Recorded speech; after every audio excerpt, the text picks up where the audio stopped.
Bapak Ibu, saudara-saudari, Shalom.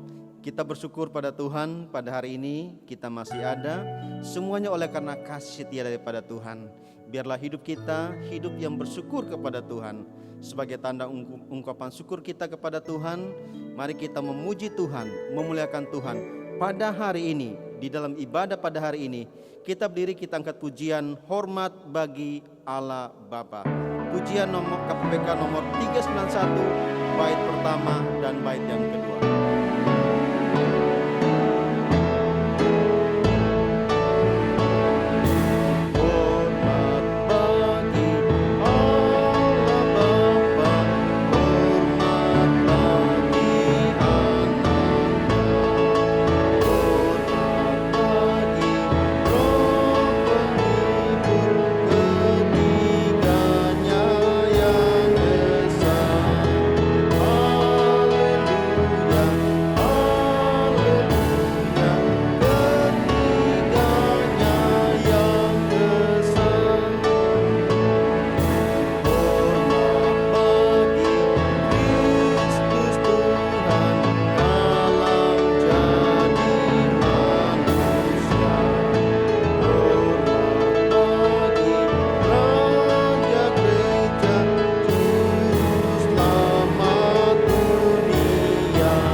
Ayat 34 hingga ayat 35. Lalu Yesus memanggil orang banyak dan murid-muridnya dan berkata kepada mereka, setiap orang yang mau mengikut aku, ia harus menyangkal dirinya, memikul salibnya dan mengikut aku.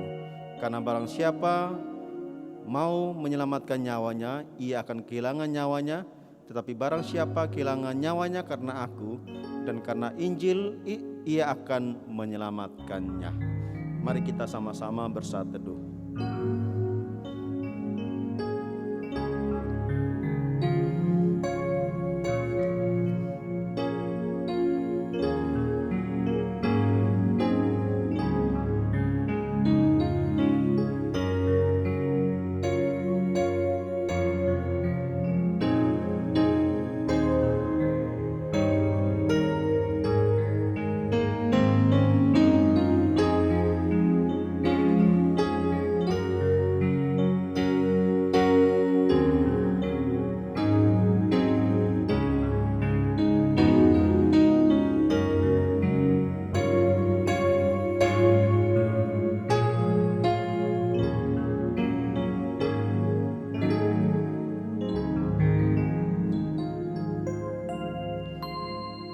Ibadah ini kita mulai dengan pengakuan bahwa pertolongan kita adalah di dalam nama Tuhan yang menjadikan langit dan bumi, yang kasih setianya kekal selama-lamanya dan tidak pernah meninggalkan perbuatan tangannya. Anugerah dan sejahtera dari Bapa, Anak, dan Roh Kudus. Amin. Silakan duduk kembali. Bapak Ibu, di dalam kehidupan hari lepas hari, sebagai orang-orang percaya, sebagai orang-orang yang sudah ditebus oleh Yesus Kristus, hendaklah senantiasa kita memuji Tuhan. Hari ini adalah puncak dari bulan misi.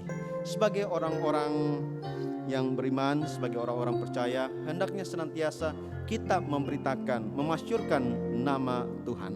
Kita bersama-sama memuji Tuhan dari KPPK nomor 77, bait pertama dan bait yang kedua. Pada bait yang kedua kita memuji Tuhan sambil berdiri. Puji Yesus.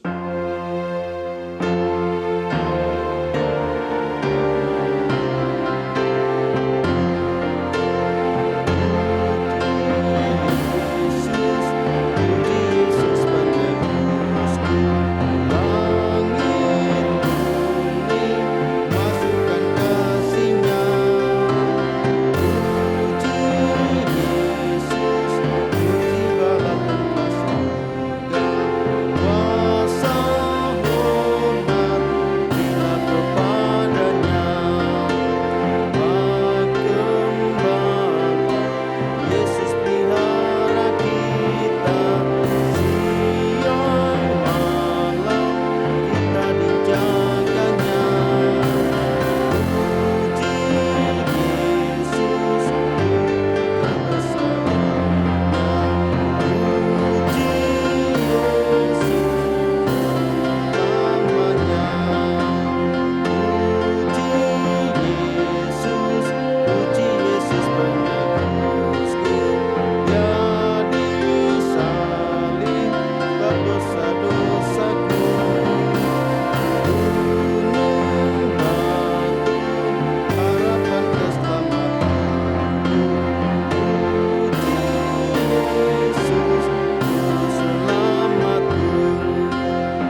bersama-sama dengan orang percaya di segala tempat, kita ikrarkan pengakuan iman rasuli. Pengakuan iman rasuli. Aku percaya kepada Allah, Bapa yang Maha Kuasa, Khalid langit dan bumi, dan kepada Yesus Kristus, anaknya yang tunggal, Tuhan kita, yang dikandung dari Roh Kudus, lahir dari anak darah Maria, yang menderita sengsara di bawah pemerintahan Pontius Pilatus, disalibkan, mati dan dikuburkan, turun ke dalam kerajaan maut. Pada hari yang ketiga, bangkit pula dari antara orang mati, naik ke surga, duduk sekanan Allah, Bapa yang Maha Kuasa. Dan dari sana ia akan datang untuk menghakimi orang yang hidup dan yang mati. Aku percaya kepada Roh Kudus, gereja yang kudus dan am, persekutuan orang kudus, pengampunan dosa, kebangkitan tubuh, dan hidup yang kekal. Amin. Silakan duduk kembali. Kita akan masuk dalam doa syafaat. Di dalam kehidupan kami Harley Pesari ya Tuhan, setiap detik, setiap menit, setiap jam, kami seringkali berbuat salah, pelanggaran atau pendosa di hadapan Tuhan. Kami mengaku kami orang-orang berdosa. Tuhan Yesus, ampuni kami, sucikan kami, sehingga kami boleh layak di hadapan Tuhan. Tuhan Yesus menolong kami, sehingga dari hari ke hari hidup kami dipimpin oleh Tuhan. Sebagai umat-Mu, sebagai jemaat GKI Makassar, kami terus bertumbuh di dalam pengenalan akan Tuhan yang kami percayai, kami sembah, kami layani. Terima kasih Tuhan Yesus, biarlah hidup kami terus memuji dan memuliakan Tuhan. Pada saat ini kami bersama-sama berdoa untuk gereja-Mu, untuk jemaat-Mu di tempat ini ya Tuhan. Dalam rangka bulan misi, hari ini puncak dari pekan misi, kami bersama-sama berdoa. Tuhan Yesus memberkati, menolong untuk hamba-hamba-Mu, setiap jemaat Tuhan, setiap majelis, setiap hamba Tuhan boleh bersama-sama, boleh melakukan misi yang Tuhan Yesus berikan kepada setiap kami untuk terus memberitakan Injil, menjangkau jiwa-jiwa bagi Tuhan. Cara khusus untuk komisi misi, Tuhan memberkati, menolong akan hamba Tuhan, pembina rohani, dan juga untuk pengurus program komisi misi pada tahun ini. Tuhan Yesus memberkati, kebutuhan dana yang dibutuhkan kami serahkan kepada Tuhan. Terima kasih Tuhan, kami bersama-sama berdoa untuk webinar yang akan diadakan pada waktu yang akan datang, yang akan dibawakan oleh hamba-Mu Bapak Pendeta Yakub Trihandoko. Kami bersama-sama berdoa persiapan dari kami hamba Tuhan untuk persiapan semuanya, dan secara khusus hamba-Mu Pendeta Yakub yang akan membawakan webinar nanti. Jemaat juga mempersiapkan hati untuk mengikutinya. Terima kasih Tuhan Yesus. Kami bersama-sama berdoa untuk program kerja gereja yang lain, dan juga untuk recording ibadah umum, komisi-komisi, untuk persekutuan komisi yang diadakan baik setiap minggu ataupun setiap 2 minggu atau sebulan sekali. Tuhan memimpin semuanya, tim yang melayani Tuhan memberkati. Begitupun peralatan yang digunakan dapat berfungsi dengan baik. Kami berdoa untuk kehidupan kami Harley Pesari, untuk jemaat yang bergumul di dalam usaha pekerjaan di saat-saat yang sulit ini. Tuhan Yesus menolong mereka, memberikan kekuatan kepada mereka yang lemah tubuh, yang sakit. Tuhan Yesus menolong, memberikan kekuatan, memberikan kesembuhan. Mereka tetap setia dalam iman kepada Tuhan Yesus.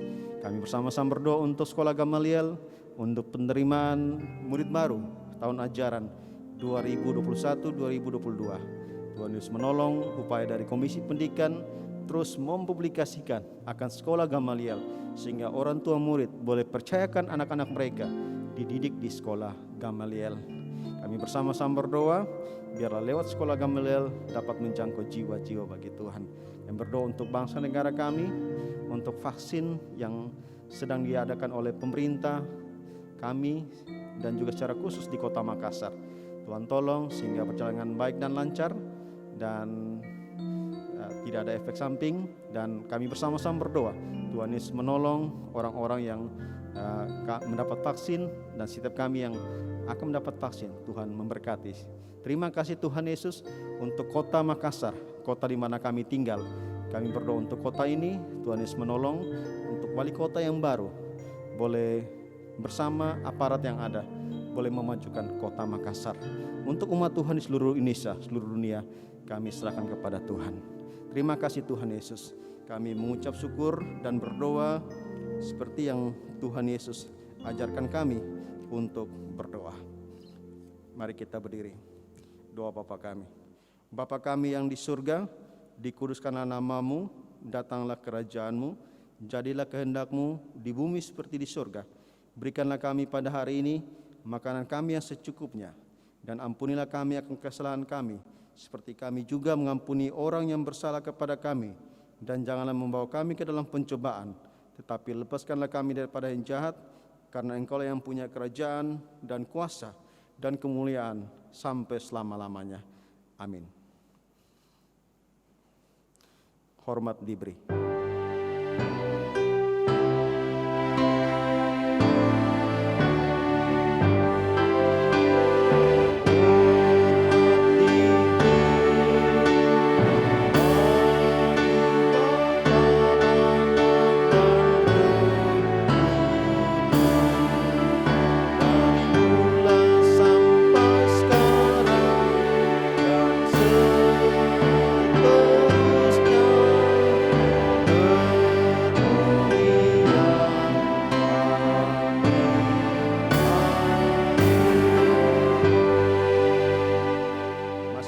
Berdiri, kita bersama-sama akan bacakan bacaan pertanggapan dari KPPK nomor 33. Nomor 33, halaman 720, menjadi murid Yesus. Seorang murid tidak lebih dari gurunya atau seorang hamba daripada tuannya. Cukuplah bagi seorang murid jika ia menjadi sama seperti gurunya, dan bagi seorang hamba jika menjadi sama seperti tuannya. Jika tuan rumah disebut Beelzebul, apalagi seisi rumahnya. Aku berkata kepadamu, sesungguhnya jikalau biji gandum tidak jatuh ke dalam tanah dan mati, ia tetap satu biji saja, tetapi jika ia mati, ia akan menghasilkan banyak buah. Barang siapa mencintai nyawanya, ia akan kehilangan nyawanya. Tetapi barang siapa tidak mencintai nyawanya di dunia ini, ia akan memeliharanya untuk hidup yang kekal. Maka katanya kepada orang-orang Yahudi yang percaya kepadanya, jikalau kamu tetap dalam firman-Ku, kamu benar-benar adalah murid-Ku. Dan kamu akan mengetahui kebenaran, dan kebenaran itu akan memerdekakan kamu. Maka Yesus berkata pula kepada orang banyak, katanya, Akulah terang dunia, barang siapa mengikut aku, ia tidak akan berjalan dalam kegelapan, melainkan ia akan mempunyai terang hidup. Aku memberikan perintah baru kepada kamu, yaitu supaya kamu saling mengasihi, sama seperti aku telah mengasihi kamu, demikian pula kamu harus saling mengasihi. Dengan demikian semua orang akan tahu bahwa kamu adalah murid-muridku, yaitu jikalau kamu saling mengasihi. Dan dalam hal inilah Bapakku dipermuliakan, yaitu jika kamu berbuah banyak, dan dengan demikian kamu adalah murid-muridku. Karena kita mempunyai banyak saksi bagaikan awan yang mengelilingi kita, marilah kita menanggalkan semua beban dan dosa yang begitu merintangi kita, dan berlomba dengan tekun dalam perlombaan yang diwajibkan bagi kita. Marilah kita melakukannya dengan mata yang tertuju kepada Yesus, yang memimpin kita dalam iman, dan yang membawa iman kita itu kepada kesempurnaan, yang dengan mengabaikan kehinaan, tekun memikul salib, ganti sukacita yang disediakan bagi Dia, yang sekarang duduk di sebelah kanan tahta Allah. Demikianlah bacaan pertanggapan. Silakan duduk kembali. Bapak Ibu, kita akan bersama-sama memberikan persembahan sebagai tanda ungkapan syukur kita atas pemeliharaan Tuhan, kebaikan Tuhan, kemurahan Tuhan dalam hidup kita. Kita memberikan persembahan. Persembahan dapat ditransfer ke rekening gereja yang ada di layar Bapak Ibu. Kita bersama-sama angkat pujian, Bapa Engkau sungguh baik.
setia Tuhan.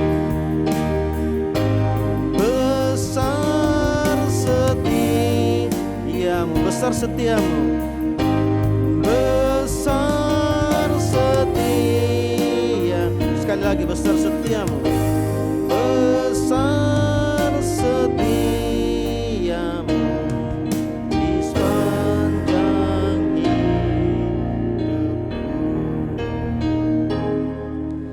Kita berdoa, benar ya Tuhan, besar setia Tuhan sepanjang hidup kami.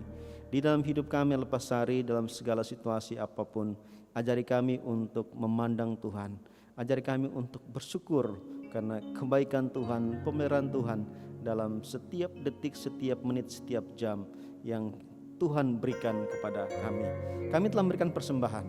Bila persembahan ini dapat dipakai untuk pekerjaan Tuhan, Tuhan berkati majelis dalam mengelola persembahan ini, dan setiap kami Tuhan berkati dalam hidup hari lepas hari, dalam usaha pekerjaan, bahkan pendidikan anak cucu kami. Terima kasih Tuhan Yesus, dalam nama-Mu kami berdoa mengucap syukur. Amin. Tiba saatnya kita akan mendengarkan firman Tuhan. Firman Tuhan hari ini akan diuraikan oleh Pendeta Yohanes. Kita bersama-sama angkat suatu pujian yang mengatakan tetap setia di dalam kehidupan kita, berjalan mengikuti Tuhan. Bani Tuhan, biarlah kita tetap setia sampai akhir hidup kita. Bani Tuhan sampai akhir hidup kita. Kita angkat pujian ini.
Shalom Bapak Ibu yang kasih dalam Tuhan Yesus Kristus.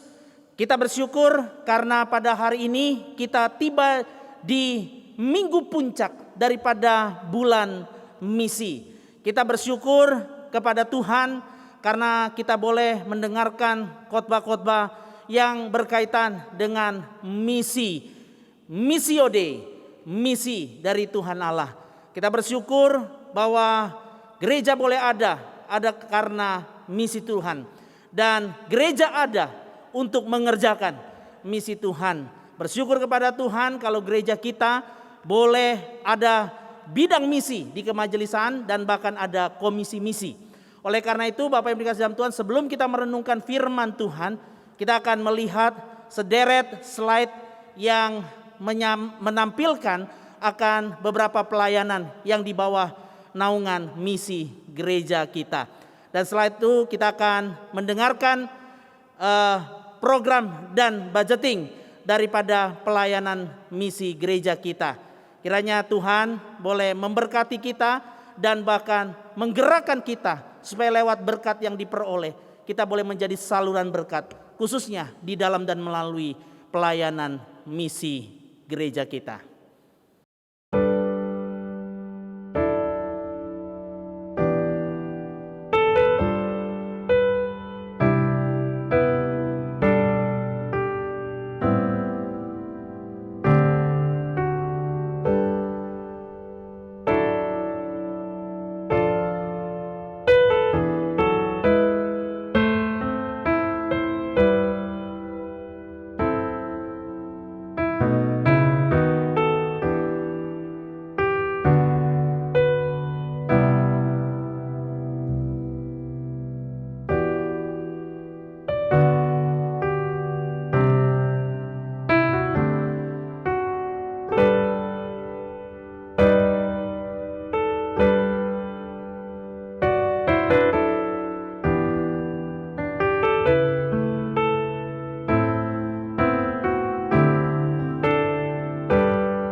Saya akan menyampaikan program dan budgeting daripada komisi misi.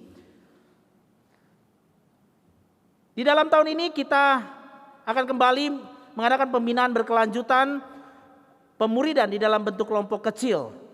Dan kita juga telah merencanakan untuk pekan misi dan juga di dalam bermisi khususnya kunjungan pelayanan ke pos kita di Bulukumba itu juga menjadi salah satu yang kita rancang di dalam pelayanan kita tahun ini.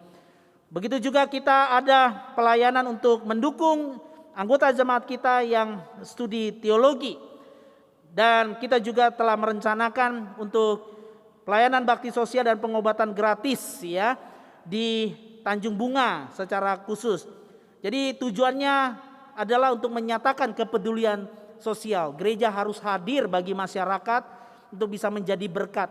Begitu juga kita merencanakan seminar khusus di Bulukumba ya, seminar kesehatan secara khusus.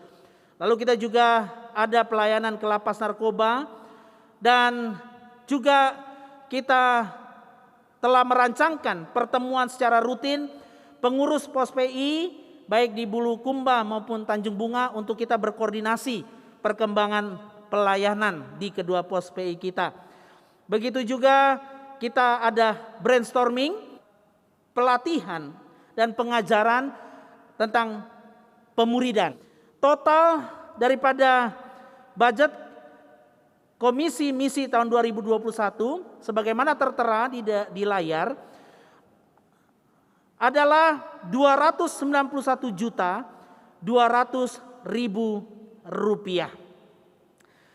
Di dalam kesempatan ini juga kami ingin menyampaikan ucapan syukur kepada Tuhan karena Tuhan telah menolong dan telah menopang akan pelayanan Radio Kristi ya sampai dengan hari ini. Kebutuhan Radio Kristi sepanjang tahun ini yaitu 293.533.330 rupiah.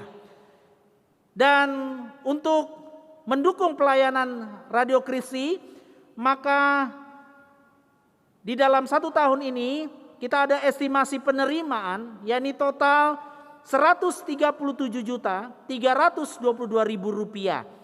Oleh karena itu masih ada kebutuhan dana yang kita perlukan yakni 154 juta ribu sekian.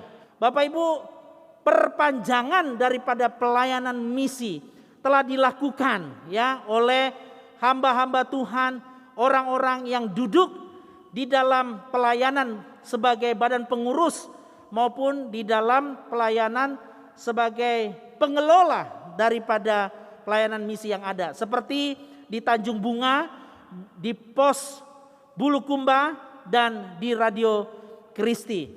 Ya, didoakan kepada Tuhan dan bagian yang mana yang Bapak Ibu ingin bantu untuk mengerjakan.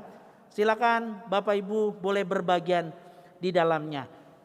Di dalam kesempatan ini juga kami ingin mengumumkan untuk pelayanan persembahan komisi misi dapat disampaikan lewat rekening komisi misi yang tertera di layar Bapak Ibu, saudara-saudara sekalian.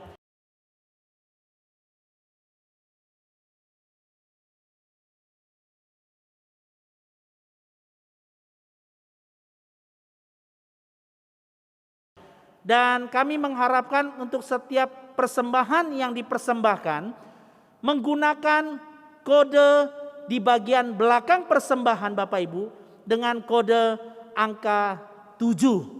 Demikian yang bisa kami sampaikan mengenai program pelayanan dan budgeting komisi misi sepanjang tahun 2021 ini.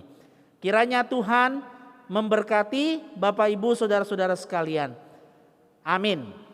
Demikianlah kita sudah menyaksikan dan diingatkan kembali akan pelayanan-pelayanan misi di gereja kita, dan demikian juga kita sudah melihat akan program serta budgeting daripada program misi gereja kita. Sekarang kita akan bersama-sama merenungkan firman Tuhan.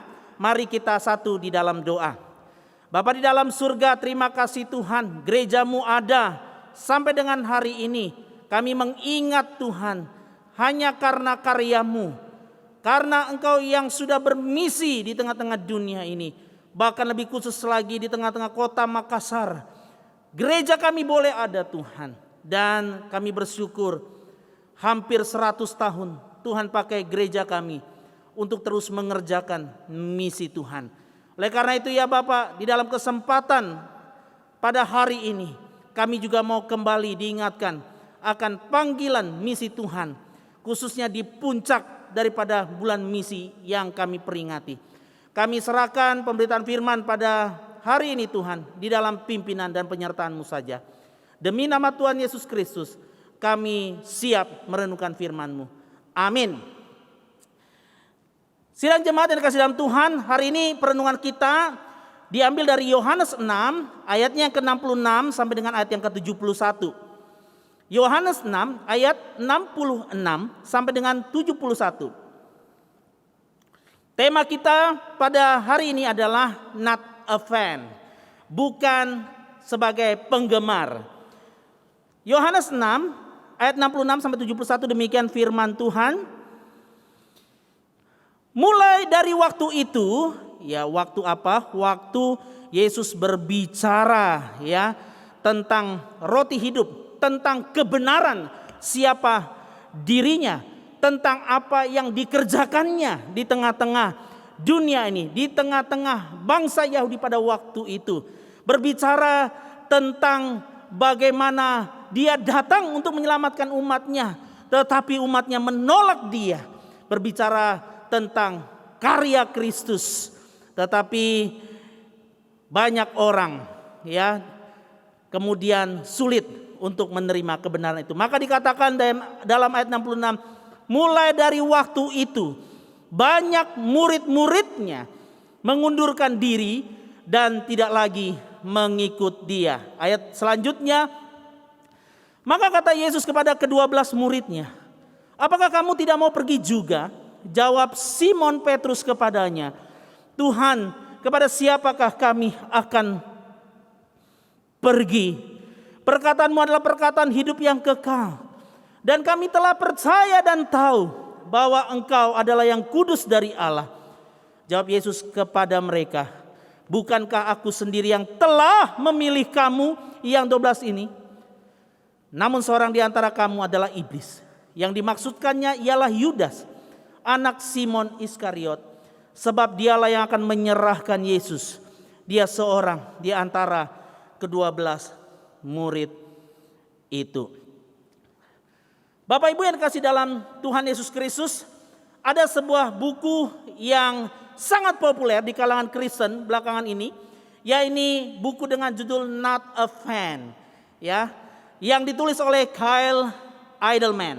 Ya, bisa dilihat bukunya di layar Bapak Ibu Saudara-saudara sekalian. Dengan tulisan yang sederhana dan mudah dimengerti, ini kata sebuah artikel, Kyle Idleman melalui bukunya yang berjudul Not a Fan berupaya membangunkan setiap orang yang mengaku dirinya Kristen, itu termasuk saudara dan saya, untuk kembali memikirkan apakah mereka benar-benar mengikuti Tuhan atau hanya sekedar kagum dengan apa yang Tuhan kerjakan. Dalam artikel ini dikatakan buku ini dibagi dalam 3 bagian besar. Bagian pertama berbicara tentang mendorong pembaca untuk mendiagnosa diri dengan jujur. Apakah selama ini menjadi sekedar penggemar Kristus, pengagum Kristus, atau pengikutnya yang sejati? Jadi untuk introspeksi ya, bukan untuk tunjuk orang, bukan untuk menghakimi orang, tetapi untuk refleksi. Bagian yang kedua, mengupas undangan mengikut Yesus dari Alkitab dalam versi lengkapnya. Jadi seringkali kita mendengar Yesus di dalam versi yang sudah diedit sana sini ya. Undangan Yesus yang kita bahkan atau orang Kristen ciptakan sendiri. Bagian yang ketiga dikatakan dalam artikel ini, buku Not a Fan membawa pembaca untuk memikirkan konsekuensi praktis dari komitmen mengikut Yesus dalam kehidupan sehari-hari. Seorang hamba Tuhan yang saat ini sedang melayani di Australia, Bapak Sen Senjaya, PhD,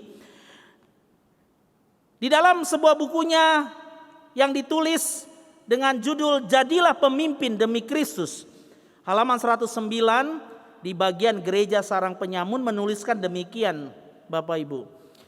Memang cara paling aman dan sekaligus ironis, kata beliau, untuk menutupi dosa kita adalah dengan pergi ke gereja, mengikuti ibadah dan melibatkan diri dalam berbagai aktivitas gerejawi. Dengan demikian, kita tetap terlihat rohani meski sebenarnya kita hidup jauh dari Tuhan. Lalu di bagian akhir paragraf dikatakan, itu sebabnya jangan heran kalau hari ini kita menyaksikan orang-orang yang berbondong-bondong datang kepada Tuhan, namun tidak ada perubahan hidup. Bagi saya ini satu perkataan yang keras tapi benar adanya. Susah ya Bapak Ibu dikasih dalam Tuhan ya. Benar kalau keras, wah itu sulit kadang-kadang untuk diterima. Ini seperti satu sindiran, ini seperti satu teguran yang membongkar daripada kedok kita sebagai orang-orang yang kalau kita menghidupi kekristenan kita sesuai sebagaimana yang beliau katakan. Bapak Ibu dikasih dalam Tuhan, tapi mari kita sama-sama berpikir, bagaimana dengan hidup kita hari ini sebagai orang Kristen? Mari kita tilik kembali apa motivasi utama dan apa tujuan akhir. Jadi motivasi utama dan apa tujuan akhir dari kita mengikut Kristus. Di puncak bulan misi ini kita akan sama-sama merenungkannya. Bagian firman Tuhan yang kita baca menunjukkan kepada kita Bapak Ibu bahwa Yesus mencari lebih dari sekedar penggemar. Penggemar yang bagaimana? Penggemar yang berbondong-bondong mengikuti dan mengagumi Dia. Mencari lebih dari seorang penggemar yang mengikuti dan selalu mengharapkan sesuatu dari Yesus sesuai dengan keinginan hati mereka. Di dalam bagian ini kita melihat Yesus menegaskan bahwa Ia hendak berjalan bersama dengan orang-orang yang memang dipilihnya, yang mau berjalan bersamanya, menerima pribadinya sebagai kebenaran, perkataannya sebagai hidup, dan yang juga mau mengerjakan misi Allah bersama-sama dengan Yesus. Dan Bapak Ibu yang kasih dalam Tuhan, kalau kita lihat di akhir pelayanan Yesus sebelum Dia terangkat ke surga, Dia memberikan satu perintah amanat agung. Dan berdasarkan amanat agung itu, dalam Matius 28:19 ayat yang ke-20. Yang disebut Kristen atau pengikut Kristus bukanlah hanya sekedar orang yang percaya kepada Kristus, tapi yang hidup dalam panggilan menjadi murid. Mungkin kita berulang kali mendengar kalimat ini ya. Tetapi kita perlu mengintrospeksi diri kita. Apakah kita betul-betul memahami apa atau siapa diri kita sebagai murid itu. Sehingga Bapak Ibu yang dikasih dalam Tuhan, apa yang terjadi pada situasi bagian firman Tuhan yang kita baca, banyak orang kemudian meninggalkan Yesus. Wow. Ini terjadi di dalam hidup kita. Kita menjadi salah satu dari orang yang kemudian pada akhirnya meninggalkan Yesus. Bukan hanya tidak mengerjakan misinya, dan bahkan kita meninggalkan Tuhan Yesus. Ini penting Bapak Ibu dalam Tuhan. Mari kita mengerti definisi diri kita sebagai murid Kristus. Bapak Ibu, seorang hamba Tuhan mengatakan untuk supaya kita bisa melekat diri kita dengan identitas diri kita, maka kita harus bisa menyederhanakan definisi identitas itu. Oleh karena itu pada saat ini saya ingin mengajak kita untuk mengerti secara sederhana definisi identitas kita sebagai murid Kristus yang diambil dari Matius 4 ayat yang ke-19. Dari apa yang Yesus katakan kepada murid-murid yang pertama yang dipanggilnya. Yesus berkata kepada mereka dalam Matius 4 ayat 19. Mari ikutlah aku dan kamu akan kujadikan penjala manusia. Ya, satu kalimat saja. Mari ikutlah aku dan kamu akan kujadikan penjala manusia. Melalui ayat ini saya ingin kita merenungkan atau memahami definisi sederhana dari murid itu sendiri. Ada 3 hal yang kita perlu pahami. Yang pertama, murid adalah orang yang dipanggil oleh Kristus. Dalam bagian awal kalimat Tuhan Yesus dikatakan, mari ikutlah aku. Ini sebuah panggilan. Bapak Ibu, mengikut Tuhan menuntut lebih dari percaya. Meskipun hidup di dalam kedua hal itu, maksudnya percaya dan mengikut Tuhan, itu adalah sama-sama anugerah Tuhan. Artinya apa? Seorang dapat percaya kepada Yesus itu anugerah Tuhan. Dan sama artinya Bapak Ibu, orang yang dipanggil untuk mengikut Tuhan, itu bukan karena pilihannya sendiri, oh saya mau ikut Tuhan. Melainkan itu suatu anugerah. Karena itu dipanggil oleh Tuhan. Tidak semua orang, Bapak Ibu dikasih dalam Tuhan, yang mendapatkan kesempatan itu. Itulah sebabnya sebagai orang Kristen, sebagai murid, kita tidak menempatkan diri kemudian dengan berkata, aduh saya korban nih, salah iman, salah percaya. Oh, menjadi Kristen itu sebagai jebakan, bahwa saya mau dipersulit lagi, mau jadi murid lagi. Sebagai orang yang mungkin kita berpikir, kok harusnya sukacita, bahagia, kok sekarang kayak jadi susah ya ikut Tuhan Yesus. Sebaliknya kita harus berkata, terima kasih Tuhan, Engkau panggil saya. Ini anugerah dari Tuhan. Bapak Ibu yang kasih dalam Tuhan, kalau kita lihat ya pertandingan sepak bola, satu tim memainkan ya pemain-pemainnya, yang dipilih untuk bermain itu anugerah Bapak Ibu ya. Dipilih oleh manajernya. Dan bahkan yang menjadi bangku cadangan saja, kalau bisa ikut dalam satu turnamen itu juga satu anugerah. Yang di bangku cadangan menunggu anugerah berikutnya, yaitu dimainkan setelah ada yang perlu digantikan. Anugerah. Mari kita renungkan Bapak Ibu dikasih dalam Tuhan, orang-orang yang dipanggil untuk mengikut Tuhan jelas adalah orang-orang yang berada di lintas zaman, lintas usia dan tempat. Dari Alkitab kita tahu cara atau bagaimana Tuhan memanggil itu berbeda-beda. Tetapi panggilan yang satu dari Tuhan. Mulai dari manusia diciptakan, yakni Adam, dipanggil bukan hanya menjadi ciptaan, tetapi yang juga harus menjadi murid, hidup bersama Tuhan. Sampai kepada akhir zaman, Tuhan akan terus memanggil orang-orang yang diberinya anugerah untuk hidup mengikut Dia. Termasuk Bapak Ibu kita yang ada di zaman ini. Tidak terkecuali, tidak terlewati oleh Tuhan. Maka jikalau kita hari ini bisa menjadi percaya pada Tuhan Yesus, dan kita mendengarkan sekali lagi panggilan ini bahwa kita adalah murid Tuhan yang dipanggil oleh Tuhan, itu satu anugerah. Jangan jadikan satu beban. Itu yang pertama Bapak Ibu. Yang kedua, siapa itu murid? Sederhana ya. Yang pertama, murid adalah orang yang dipanggil oleh Yesus, dipanggil.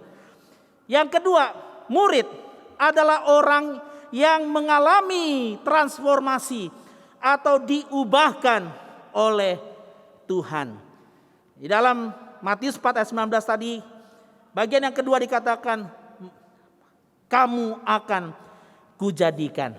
Nah Bapak Ibu yang kasih dalam Tuhan, mengikut Tuhan adalah sebuah keputusan untuk berjalan bersama dengan Tuhan setelah Dia memanggil kita.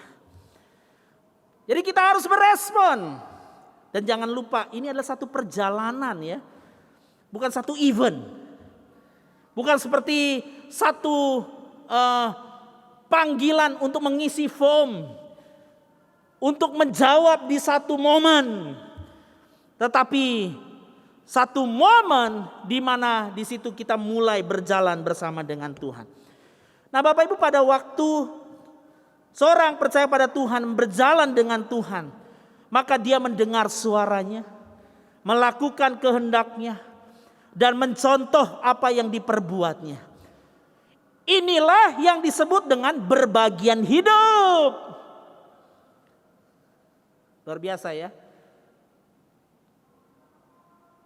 Kalau kita bisa mendengar Dia senantiasa, kita bisa melakukan kehendaknya, mencontoh, itu artinya kita tiap-tiap waktu bersama dengan Dia. Ini artinya ada relasi, ada kedekatan yang tidak bisa sama dengan orang-orang yang hanya mengagumi Tuhan. Sama seperti seorang atau sekelompok orang yang pergi ke satu konser, yang kemudian pada satu konser itu pulang ke rumah masing-masing.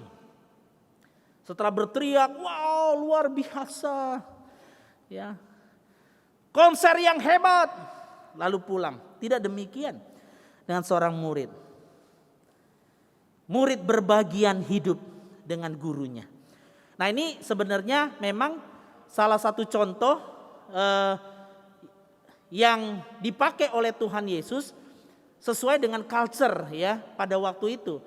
Bahwa seorang murid itu akan ikut gurunya kemanapun gurunya pergi. Nah, cara belajar waktu itu begitu ya. Sekalipun memang ada kelas-kelas, ada pengajaran-pengajaran di sinagog. Tetapi pada umumnya seorang guru itu mengikut gurunya kemanapun gurunya pergi. Kita lihat bagaimana guru itu dikenal dari muridnya. Ya, mungkin kita hanya mendengar istilah ya, buah jatuh tidak jauh dari pohonnya. Itu seperti relasi bapak dan anak. Bagaimana anak begitu bapaknya. Tetapi begitu juga sebenarnya murid dan guru. Artinya apa? Artinya cara murid berbicara, cara murid berpikir, cara murid mengambil keputusan, cara murid bertingkah laku. Itu mencerminkan gurunya. Nah, saya seringkali menghadapi satu kondisi di mana waktu studi di STT, kemudian kita praktek. Waktu praktek ada mahasiswa yang dari berbagai STT ya. Tetapi sebenarnya kita bisa kemudian membedakan idola ya, pengkhotbah atau pengajar favorit daripada sesama kita, hamba-hamba Tuhan, mahasiswa praktek ya.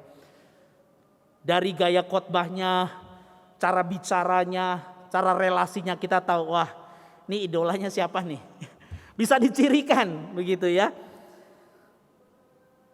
Kenapa? Karena ada satu ketertarikan, ada satu berbagian yang dimana mungkin kami masing-masing pada waktu itu ya sering mendengarnya khotbah siapa. Sering lihatnya kehidupan siapa, mempelajarinya kehidupan siapa, begitu ya.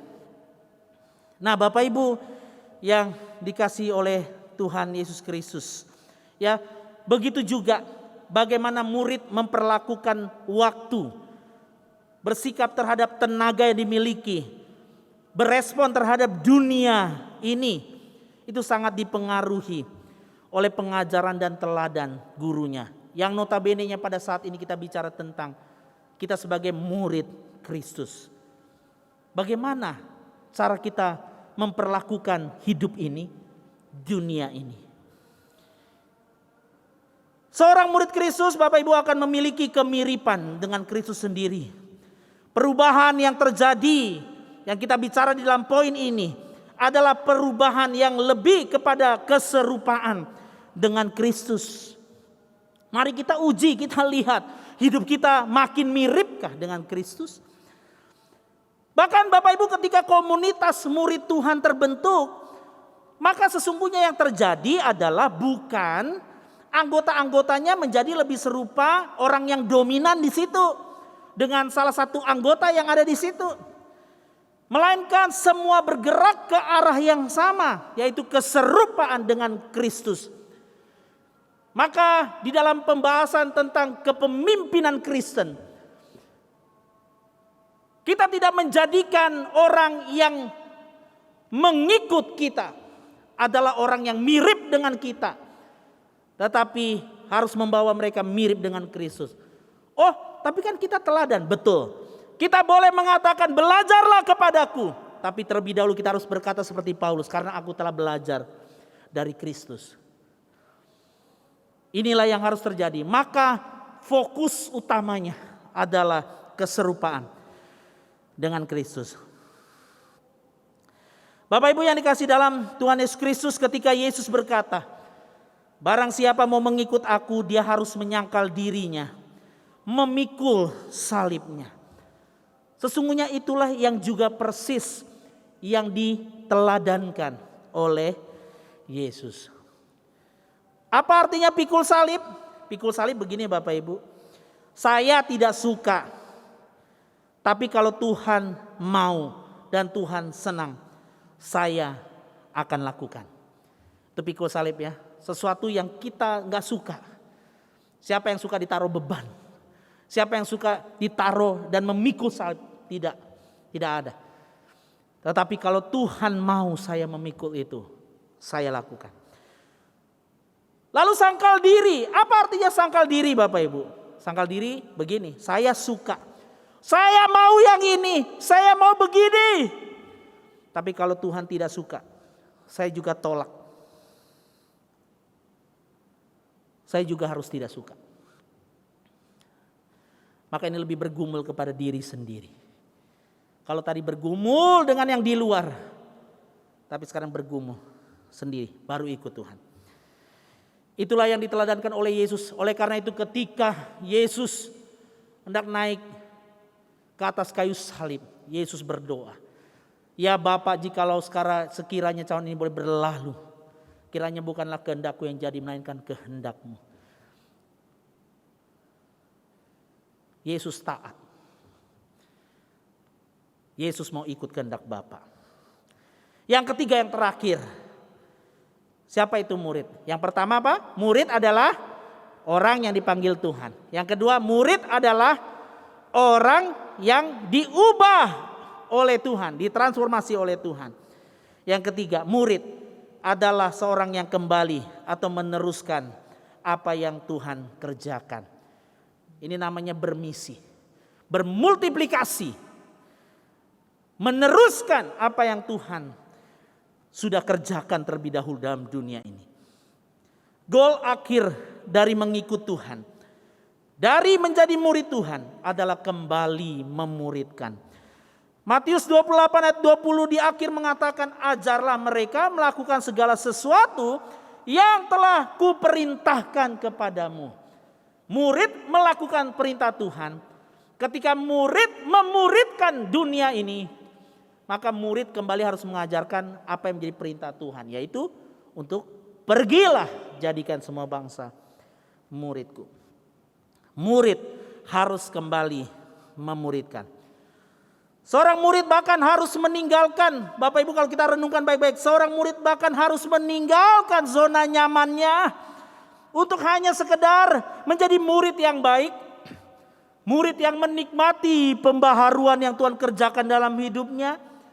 Untuk apa? Untuk beranjak dan mengerjakan pekerjaan misi Allah, menjadikan semua bangsa muridnya. Kadang-kadang orang Kristen berkata, oh Tuhan, saya sendiri masih belum benar, saya sendiri masih kacau hidup saya. Gimana saya bisa pergi memuridkan, membuat orang lain menjadi benar. Nah, ini konsep-konsep yang sebenarnya kalau boleh saya katakan adalah kita hanya nyaman kepada apa yang Tuhan mau kerjakan dalam hidup kita saja. Padahal apa yang Tuhan mau kerjakan di dalam dan melalui hidup kita adalah sampai kepada, ya saya tahu engkau masih bergumul dan berjuang dengan keberdosaanmu, dengan kesibukanmu. Tetapi aku memanggil kamu bukan hanya untuk menikmati akan perubahan dan pembaharuan itu, tapi pergilah untuk memuridkan. Kenapa? Karena perjalanan menjadi murid itu perjalanan seumur hidup. Waktu kita memuridkan orang lain, bukan tunggu kita sudah baik, tetapi kita mengajak orang lain, mari bersama-sama kita berjalan, memperbaharui hidup kita di dalam Tuhan. Itu yang Tuhan kehendaki. Nah Bapak Ibu yang kasih dalam Tuhan, dari ketiga definisi sederhana seorang murid Kristus ini, maka kita akan melihat tidak seharusnya satu orang Kristen pun yang berpangku tangan, apalagi hanya menikmati kekaguman pada Tuhan.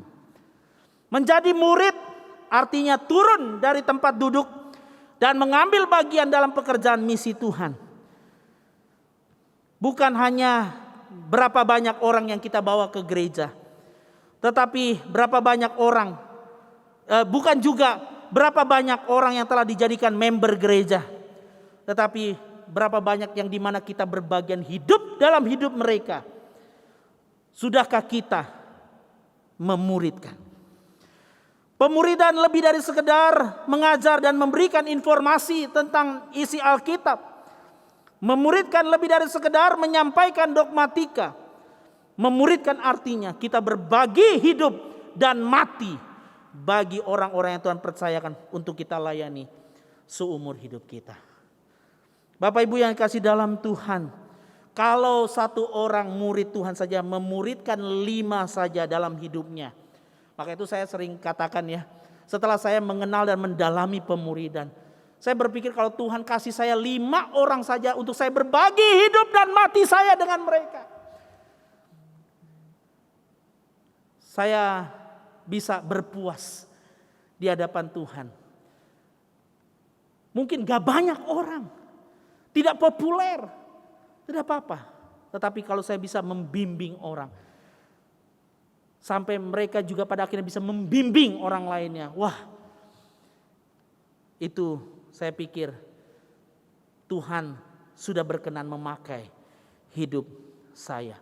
Saya tidak perlu melihat orang lain sudah mengerjakan atau bagaimana mengerjakannya. Itu bagian yang Tuhan mau kerjakan bersama dengan dia. Tapi bagaimana dengan saya? Coba kita hitung, kalau satu orang muridkan 5 orang saja, sehingga 5 orang ini kemudian memuridkan lagi 5. Wow, kayak MLM nih ya. Ada pohonnya begitu ya. Tapi memang kalau saya pikir-pikir ya, bukan kita ikut MLM, jangan-jangan MLM yang ikut kita Bapak Ibu. Mengikut prinsip yang Tuhan sudah tanamkan sejak zaman perjanjian lama bahkan. Ya. Waktu Musa tidak bisa pimpin umat yang besar itu, dinasehatkan, coba bagi ya. Wah, Yesus juga lewat 12 orang muridnya. Sekalipun yang satu mengkhianati dia, tapi dari mereka kemudian bermultiplikasi terusnya. Maka kita lihat dunia kita bukan hanya dipenuhi oleh orang-orang yang beragama Kristen, tapi orang-orang yang benar-benar dipakai Tuhan untuk membawa kebaikan dan kebenaran bagi dunia ini. Bapak Ibu yang kasih dalam Tuhan, Yesus adalah roti hidup, di mana semua orang yang percaya kepadanya bukan saja tidak mati dan dihukum, tapi juga supaya orang yang percaya kepadanya yang menerima dia hidup dan menerima kelimpahan hidup yang bisa dibagikan pada orang lain. Mari jangan hanya menjadi penggemar dan pengagum Yesus, tapi mendengar dan taat pada panggilannya, menjadi murid yang memuridkan. Jika hari ini kita mendengar panggilan Yesus untuk bersikap, mau sungguh-sungguh atau cuma mau menjadi penggemar saja, apa jawab kita? Kira kita mau menjawab, Tuhan, kemana kami akan pergi? Engkau sudah memanggil kami, bawa kami terus bersamamu sampai kepada kekekalan. Kiranya itu yang menjadi indah dalam panggilan kita sebagai anak-anaknya. Mari kita satu dalam doa. Bapa di dalam surga, terima kasih Tuhan karena Engkau sudah menolong kami untuk bisa mendengarkan dan merenungkan firman Tuhan. Secara khusus Tuhan di momen kali ini dalam puncak misi, kami boleh kembali dibawa kepada kehendak-Mu. Tolong kami Tuhan untuk bukan hanya mendengar tetapi menghidupinya. Berkati misi gereja-Mu Tuhan. Berkati komisi misi, badan pengurus, beserta dengan orang-orang yang bekerja bersama-sama. Kiranya Tuhan kami boleh menggerakkan seluruh umat-Mu, jemaat-Mu Tuhan, untuk berbagian dalam pekerjaan-Mu. Terima kasih Bapak, kami bersyukur berdoa demi nama Tuhan kami, Yesus Kristus. Amin. Demikianlah ibadah kita pada hari ini. Kita bersyukur kepada Tuhan yang sudah menyertai dan memberkati setiap kita. Saya undang jemaat untuk bangkit berdiri. Mari kita mengakhiri ibadah pada hari ini dengan menaikkan pujian doksologi. Terima berkat Tuhan dan sambutlah dengan pujian amin.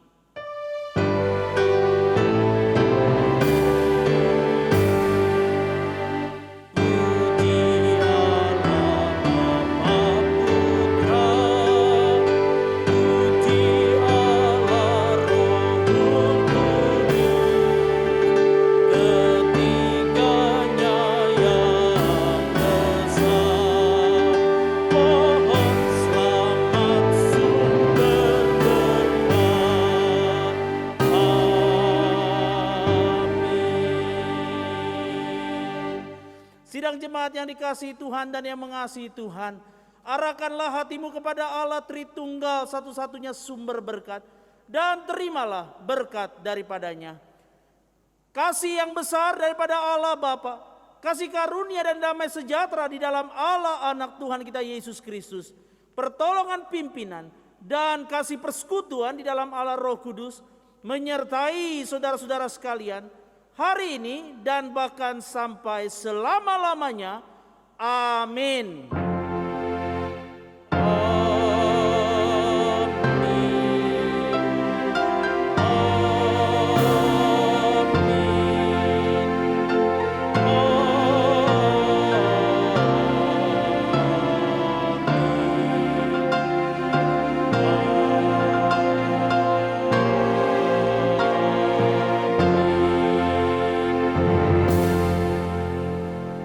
Dipersilakan duduk kembali.